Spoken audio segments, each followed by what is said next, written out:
ধ্রুব, মানুষ বদলায় জানি,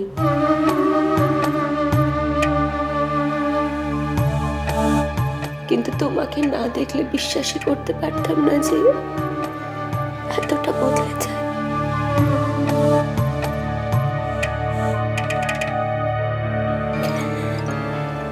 একটা কথা বলো, আজকে আমার মাথা শিরা ছিঁড়ে যদি আমি মরে যাই, তাহলে কালকে তোমাদেরকেই অনেক ঝামেলা পোহাতে হবে নাকি?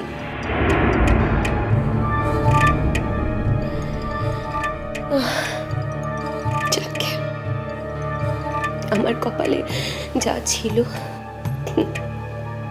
তা হচ্ছে।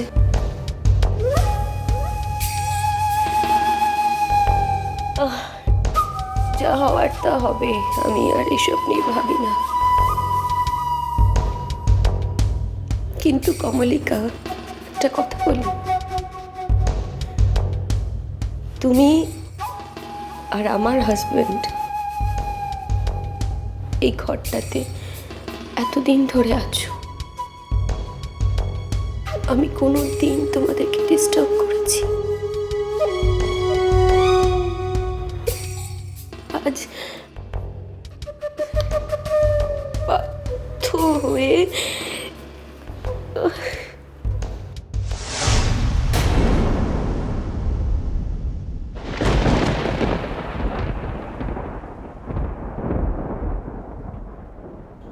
ধ্রুব, তুমি কি এবার ঘরে যাবে না সারা রাত দাঁড়িয়েই নাটকটা দেখবে? যদি তাই হয় তাহলে আমি ঘরে যাচ্ছি, কেন কাল সকালে আমার কলেজ আছে, আমায় উঠতে হবে।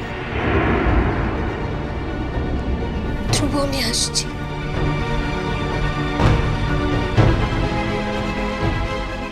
দাঁড়া,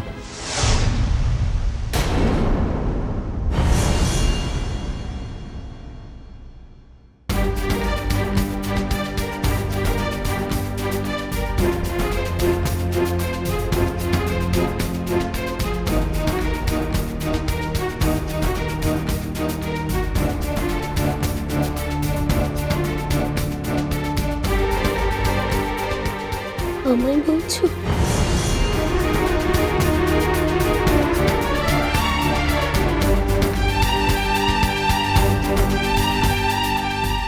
একটু ওয়েট করো, আমি বাবার কাছে মানে বাবাকে বলে ওর একটু মেডিসিনের বন্দোবস্ত করছি। No way. ওর যদি ডাক্তারের প্রয়োজন হয় ও নিজে ডাক্তার ডেকে নেবে, ফোন করে নেবে, আর তা না হলে ও নিজেই বাবাকে ডেকে নিতে পারবে। তোমার তো কিসের দায়? একটা ছোট্ট মাথা ব্যথার অভিনয় করে দেখছি তোমাকে একেবারে কাবু করে ফেলেছে ধ্রুব। প্লিজ ধ্রুব, আমার জন্য আর অশান্তি বাড়িও না, প্লিজ। আমি বুঝতে পারছি আমার খুব বড় ভুল হয়ে গেছে, খুব বড় ভুল।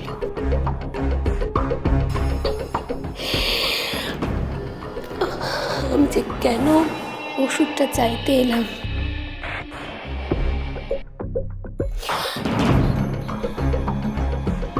I promise you, henceforth এরকম ভুল হবে না, আর হবে না।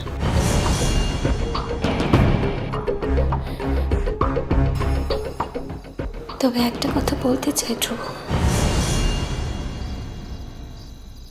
আমার আর কোনো আক্ষেপ নেই জানো।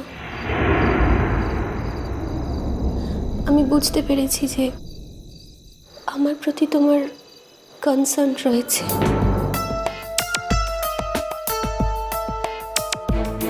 কিন্তু হয়তো পারিবারিক অশান্তির জন্য যেটা চাও সেটা করতে পারছো না।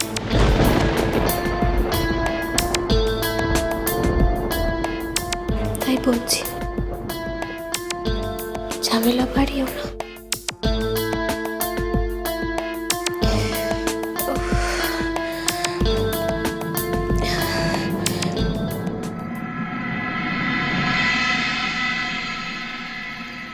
তাহলে এই অপমানটা ফাইনালি আমার পাওনা ছিল তো রুষার কাছ থেকে। আমার কথাটা শোনো, আমার কথাটা। কি শোনো? আর কি শোনার বাকি আছে আমার? রুষা তোমার সামনে বলে গেল, তবু তোমার সামনেও আমাকে স্পষ্ট করে বলে গেল যে ও বুঝতে পেরেছে, যে তুমি ওর প্রতি কনসার্ন, কিন্তু আমার জন্য তুমি সেটা দেখাতে পারছো। কমলিকা, তুমি এর থেকে বড় অপমান আর কি হতে পারে ধ্রুব আমার জন্য? তুমি একটু প্লিজ আমাকে বলতে পারো? তুমি যে মেসেজটা ওকে দিতে চেয়েছিলে সেটাও পেয়ে গেছে। এই মেসেজটা আমি ওকে দিতে চাইনি। হ্যাঁ, এই মেসেজটাই তুমি ওকে দিতে চেয়েছো। এই মেসেজটাই তুমি ওকে দিতে চেয়েছো।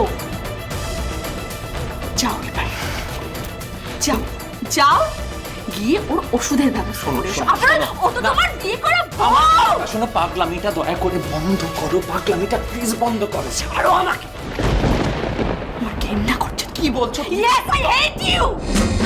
Hate you! আমি আর কারোর মন রাখা কথা বলতে পারবো না ধ্রুব। আমার জীবনে আর কিচ্ছু হারানোর নেই। I have lost everything. পাগলামিটা বন্ধ করো। শোনো, আমার কথাটা শোনো। কে কি ভাবলো, কে কি বুঝেছে, তাই আমার কি করে হবে?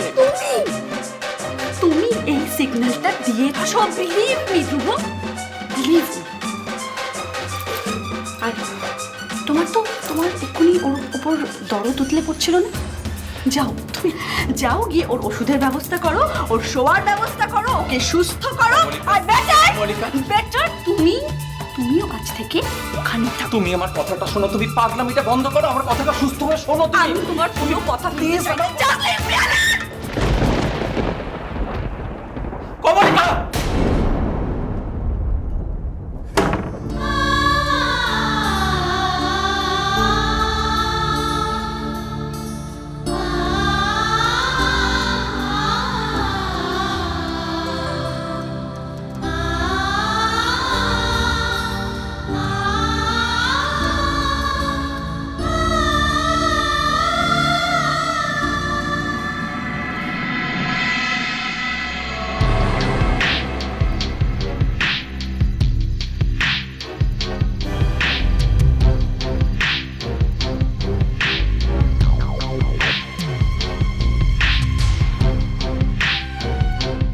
এইটাই তো চেয়েছিলাম, শুধু এইটুকুই চেয়েছিলাম ধ্রুব।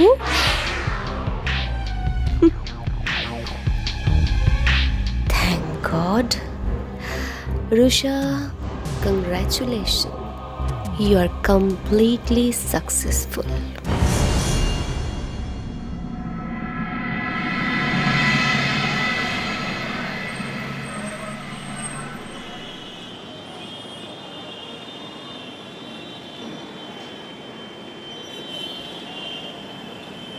কখন থেকে বাসটার লিগে দাঁড়াই থাকবো? এখনো তো বাসটা আসছে ক্লাই। আজ প্রথম ক্লাস তো, একটু পরীক্ষাও লিবেক বলেছে দিদিমণি। এর পথে বাসটাতে গেলে কি মো আর ক্লাসটা করতে পারবো?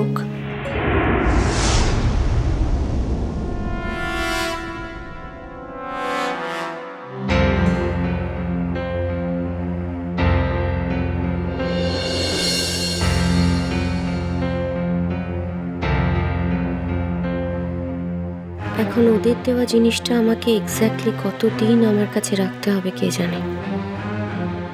এই মুহূর্তে আমার কাছে প্রায় কয়েক কোটি টাকার জিনিস।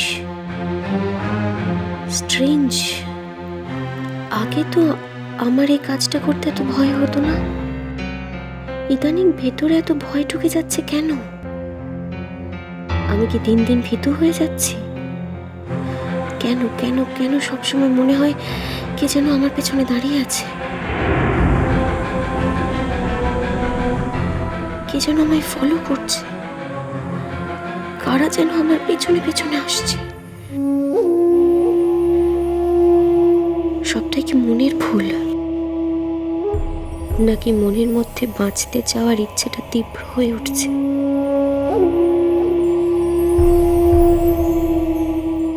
কেন সেটা কি কলকাতায় ফিরে এসে হলো? ধ্রুবকে দেখে, কমলিকাকে দেখে, নিজের পুরনো জায়গাটা আজ আর নেই সেটা দেখে?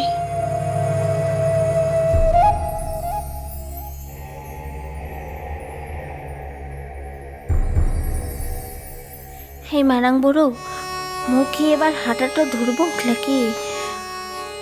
বাবু কত করে বলল যে তারাও কিনে মো পৌঁছাইন দিয়ে আসছে। আসলে মূল লেগে ওকে তাড়াতাড়ি অফিসে পৌঁছাইতে হবে বলে মু আর রাজি তো হলাম না। আর 5 মিনিট দেখবক, তারপরতে লাইলে মু হেঁটেই চলে তো যাবক।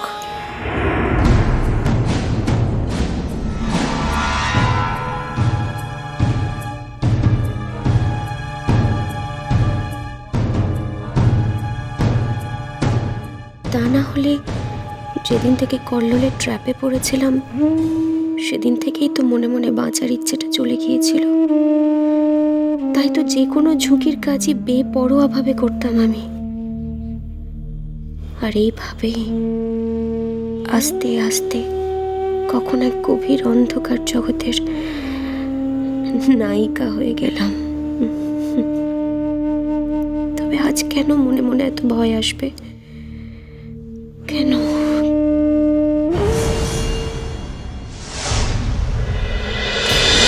মিষ্টি কুটু মিষ্টি কুটু মিষ্টি কুটু।